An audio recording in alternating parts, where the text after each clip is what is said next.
大家好，我係工程部 Technical Support Engineering Manager 卡神。我喺2016年加入呢間公司。我大學主修機械工程，本身自己對維修嘅比較感興趣，而喺香港有從事相關嘅行業，包括有發電廠、鐵路或者一啲好大型運輸工具。咁我發現自己對於汽車比較感興趣，最後我選擇咗城巴。我用咗6年時間成為工程經理。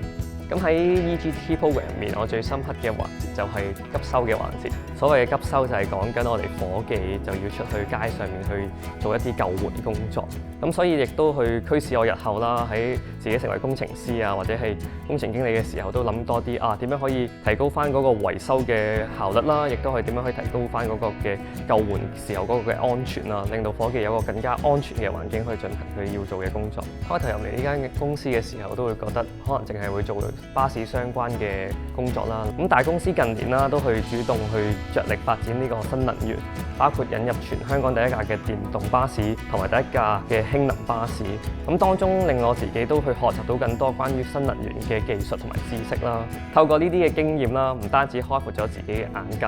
亦都俾到一個好大嘅使命感自己去貢獻香港呢個社會啦，特別喺呢個新能源發展方面，更加去驅使我啦，將呢啲嘅資訊去分享翻俾自己嘅同事啦，令到我哋成個團隊都能夠可以真係去回應到公司啦同埋社會嘅需要，一齊去推動呢個新能源嘅發展。城巴作為香港唯一一間營運緊氫能巴士同埋加氫站嘅公司，其實係俾到一個獨特嘅條件學員